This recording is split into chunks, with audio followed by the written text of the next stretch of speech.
three key takeaways you must listen to, no matter where you are in your entrepreneurial journey, or even in your personal improvement journey, wherever you are, wherever you want to be.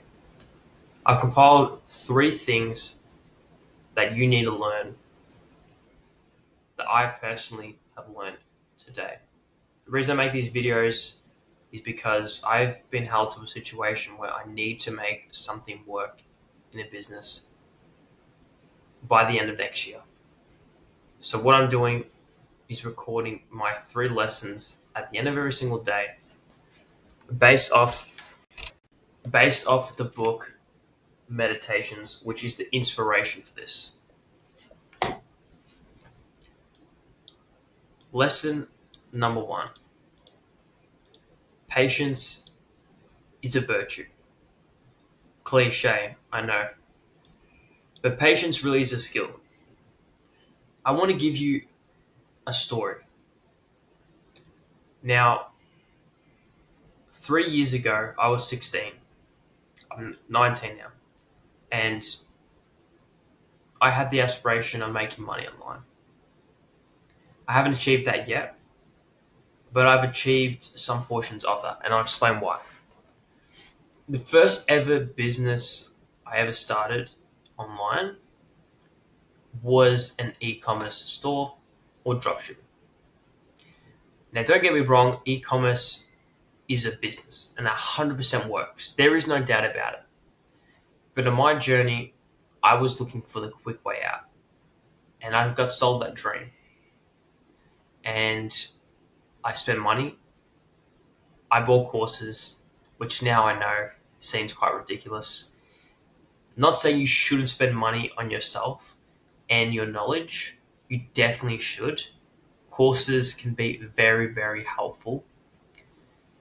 But when these courses prey on people's desires, which they do, they're pretty much useless, and they have taught me quite a lot.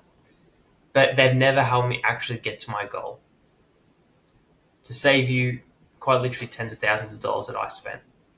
So the first course that I got was on dropshipping, and I actually made some money, and it was actually through YouTube, just through organic, TikTok, literally no paid ads, and I did spend money on ads, which I pretty much lost, that I made up with because I made the free one. And things felt really good. I was actually getting sales for quite a while, even when I shut down my store or stopped posting. And I would get probably 1 to 2 sales, sometimes a day, maybe in a week when things were slowing down. And I actually made about $1,000 to almost $1,500, $2,000 a month. The reason I stopped was because I couldn't scale it as much, and the product was very competitive and I had a lot of copyright issues. So that's why I won't mention it. And the thing is I was desperate. I just wanted a way out, and I was frustrated with dropshipping. Obviously, an ad took me by surprise and said, if you're struggling with dropshipping, this is the best new fancy way to make a business online. And that's when I stumbled across affiliate marketing. Long story short, did not work for me. Spent way too much money on the money I pretty much made and then lost. And that got nowhere because they said use ChatGPT, which even at the time was not great. It was not great and had very bad copywriting and just sold the dream. It sold this dream, which was just false. And I wanted to believe it so bad, and it didn't happen. And so I changed to something else, on someone that gave me a really good offer that I just couldn't resist. It was actually for marketing services, obviously social media, SMMA, social media marketing agency. And I learned some really valuable skills that have served me well along the way. And that's where I finally stumbled across to my newest venture. Now, just for your information, I didn't make a single sale, and that's probably the reason why I'm onto this new one now. But the lesson you need to know here is this was 3 years. So you can imagine each year I basically did a new business model. So you can imagine how I stunted my growth as a business owner.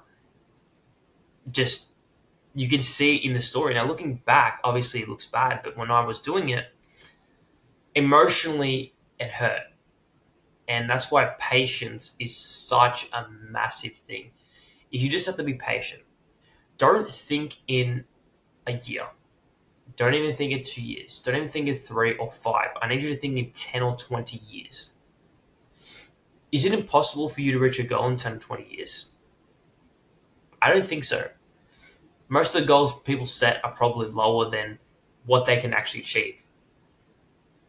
Whatever you want in life, I'm not sure what that is, or in your business, or a personal thing. I can guarantee you that if you genuinely said to yourself, I put every single hour, blood, sweat, and tear into this, that in 10 years you want to be able to reach your goal, you just be lying to yourself. Why? Because patience is so hard. It's easy to sell products that are easy to sell but don't benefit the market. It's easy to copy people and recycle the same work. But that's why patience is so important, and to believe into your vision is absolutely the same. Okay? So patience, I don't think I understand this even myself, and an author's note for myself for this video is keep working on it like a muscle. The best things I can do is avoid social media, not getting instant gratification, and making sure that I'm testing this muscle, that I'm always thinking in a 10-year horizon. Secondly, that you must know that will serve you on your journey is that what we truly want is to get a goal, right? You want to achieve your goal. In order to reach this goal, there's only one thing that you really want, is probably money, right? Fame, fortune. I get it. I want that as well. What I can say to you is, if you do want that really, really, really bad, I'm going to tell you what that is. And it's that in return of reaching our goals, you know what we get? It's not the money. It's not monetary. It's the person that we become. Because the person you were a year ago is not the same person you were today or 2 years ago, or when you were even 6 years old, or when you were even 15 years old, or how old you are now. But you've achieved a lot from there. Okay, I could just imagine, right? There's no way that you could be the same person you were probably 10 years ago, and so on and so forth. So what I'm trying to explain here is something I got taught by my mentor, which is from this little booklet. It's called Self-Transcendence. And what he said is that at the end of making $10,000 a month, let's say we want to hit the goal of reaching $10,000 a month. I know it's probably a common goal for people wanting to start a business. And realistically, what you do get instead is the person that you have become. So if we reverse engineer that, what you can do is start to build this person that is worthy of getting that $10,000. So I want you to think, what would 100% guarantee that I wouldn't get to $10,000? 100% guarantee that I wouldn't reach my goals by next year? Or 100% guarantee that you would never in a million years reach this goal? So you can say to yourself, well, I would never exercise. I would avoid speaking to customers and never do outreach ever. I would not post anything on social media. I would not talk to friends and family about starting my business. I would hang out on weekends with my friends instead of sacrificing for my business and my customers. I would go out partying and drinking whenever I feel like it. And you can see how this is the case. Now, there's definitely successful people that have done some of those things. But that is a rule to the exception, okay? We're not talking about that. Just think to yourself, who do you want to become? What would that person do in that situation? Who would it be? Would he be waking up at 6 a.m. every morning?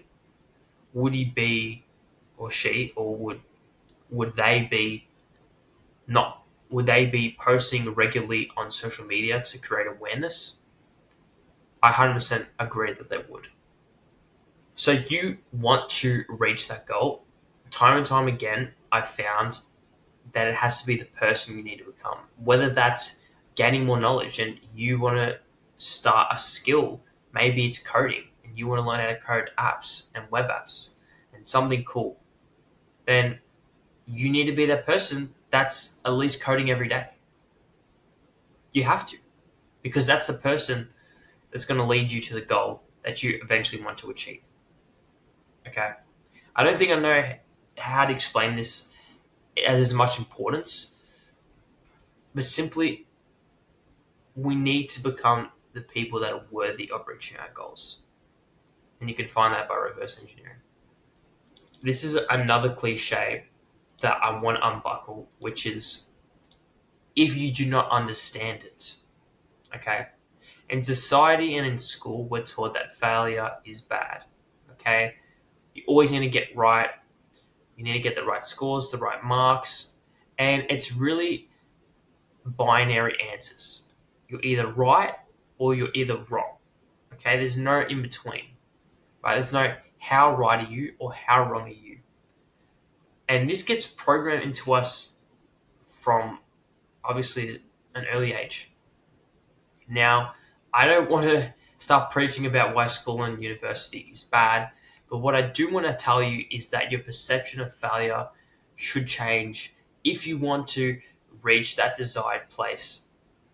First of all, failure, if you think about failure, if we're getting a bad review, if we've not reached a certain quota in our business, if we haven't gotten as many views as we wanted to, and no matter what it is, in some way, shape or form, it's feedback. It's feedback that whatever you did is not what you're going to do later. And the best feedback is feedback from your customers, whether it be good or bad, like the bad review. Don't get emotionally tied to it, but look at it as an opportunity and feedback to then build a better business and maybe better customer service. So what is feedback? Well, feedback at the end of the day is simply just knowledge. Okay? Knowledge that we can use to move forward. Okay? So failure equals feedback. The feedback equals the knowledge. And knowledge, undoubtedly, as we know it, is power. So that's why my third and final key takeaway for today is failure equals power. If you want to be super successful, you need to fail harder, quicker, faster than anybody else that you know. This person, and I will name him, created 7,000 prototypes of a battery that all failed. 7,000, okay? 7,000 to 8,000 prototypes that did not work. Even 7,000 to 8,000 and 1,000 different prototypes is absolutely insane to people. But with that amount of dedication and knowing that failing faster, he would become known as one of the greatest inventors, and something we use, which I'm using right now, which is a light bulb and Thomas Edison. He said that most people think, why would you keep going after, the first 100 or 500? And he said, now I know 8,000 different ways not to build a battery. Okay. Those key takeaways, I want to see if you can apply it to yourself. And in future, when looking back on this video, I want to say keep using patience as a muscle. It's definitely great to have, and fail hard and fast, quickly, and reverse engineer the person you want to become to reach your goals.